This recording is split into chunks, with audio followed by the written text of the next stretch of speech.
everybody. So this lesson is a lesson on creating mood in your painting. So a painting's mood is often dictated by lighting choices, like from the sunshine and shadows. There are lots of different variations in a painting that you can come up with.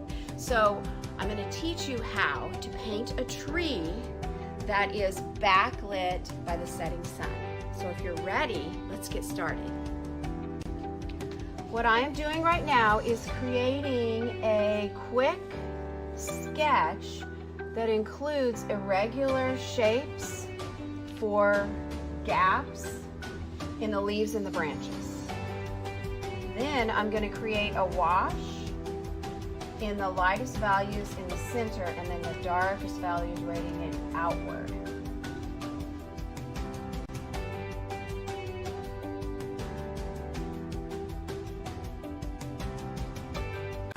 Now what I'm doing is continuing to make the silhouette of this tree more of a jagged line. So I'm erasing some of these because I want more realism to happen here.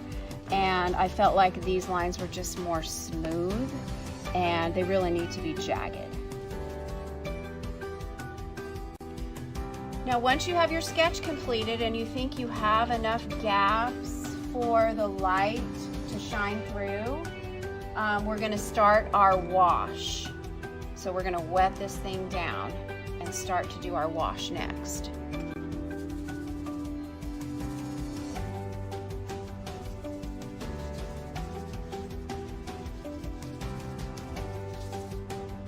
I'm creating a wash with the lightest values in the center here and then the darkest values in the outer portion. So I'm just getting like yellows and oranges and adding those right here. And then as I get farther out, I'm getting a little bit darker and those colors should start to mold and mesh together unless you've taken too much time and allowed your paper to dry.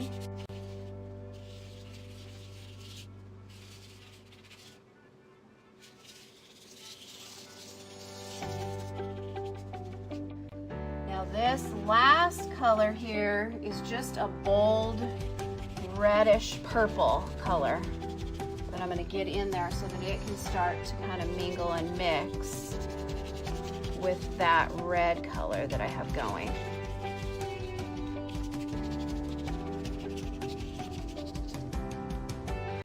Now what I'm going to do before it dries is take this sponge and I'm just going to pull some of that color out of there.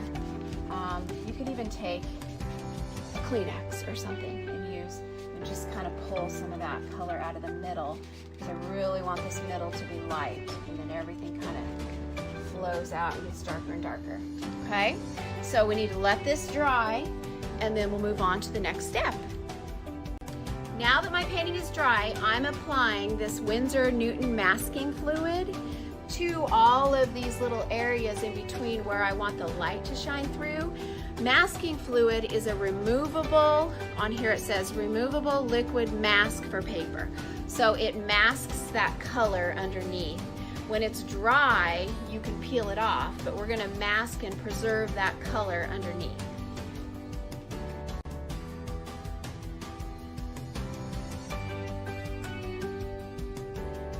So I just finished applying the masking fluid to all the areas. Now I just need to sit back and let it dry for a little bit before I paint over it.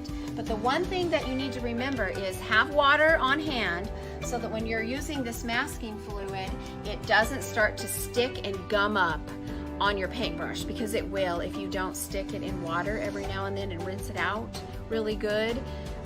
It will definitely stick and your paintbrush will get ruined. What I'm doing now is painting the silhouette of this tree in a dark red color.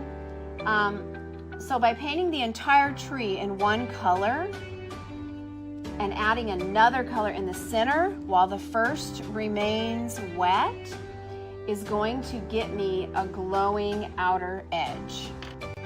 So now after I'm finished with this silhouette, I'm just going to use a larger brush and just fill in the rest of the tree, the inside of the tree, with one shade only to start with, and then we'll go into darks in just a minute, but fill it in all with one color.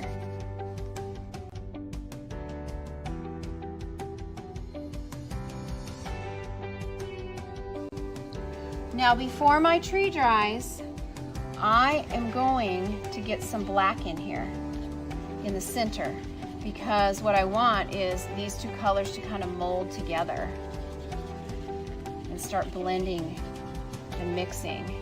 Just make sure the dark stays in the interior, and maybe do some blotting if you need to.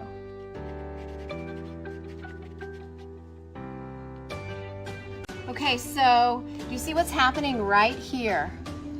This has dried, and now I've got the dark up against that, and they are not mixing together right here. So that's an easy fix. Get some fresh water, come up in here, and apply that water to where it touches that area, and then you see how I can fix that? It just starts to blend and mix in with that area. So just make sure you fix those areas up a little bit. Now what I'm doing is going in and adding a little bit of color. I'm just adding dark blue, just little blotches of dark blue. And then maybe, this is some purple, I don't know if you can see that, but maybe some purple in the middle. But you have to do this before the outside dries. You don't want to wait and do it later. You would have to do it now, or else you're fighting the drying.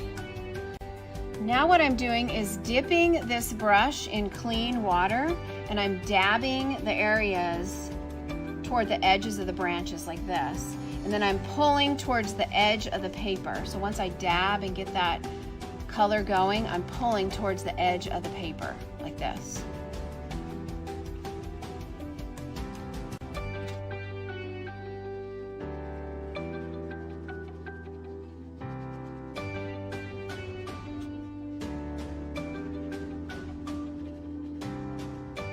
Now remember that when you're dabbing and pulling, you want to dip your paintbrush into water quite often, because what we're trying to do is mimic the effect of light shining around the tree. So you really need to keep your paintbrush clean with water. I thought I would show you what to do if you are running out of time. Let's say you're at home and you don't have time to finish this piece, but it's all wet still because you've been hurrying up to get those colors to mix and blend, but you've got to go, so it's going to dry. Or if you're in my class and the bell's about to ring and you have to go, by the time you come back, it is dry. So I'm going to show you what to do to fix that problem. And what I'm doing is taking a brush and loading it with some color here.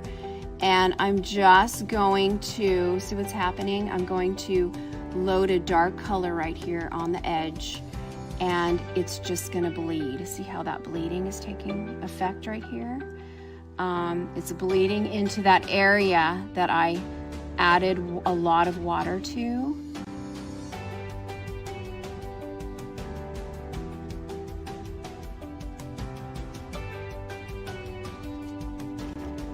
And then I'm going in and I'm adding just a few little strokes, remember, with a clean brush.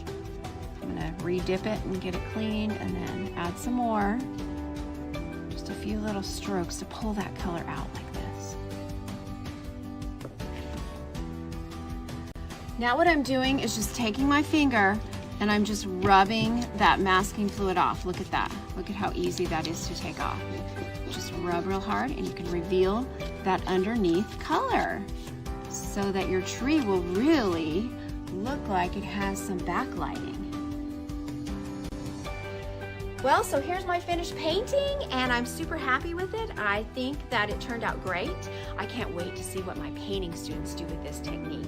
I'm going to take them outside and have them paint on location and use this technique. They're fabulous artists. They're going to be awesome. So please like and subscribe and give me your feedback. I would love to hear your ideas or your techniques that you could share with me. Thank you, and I will see you next time in the studio.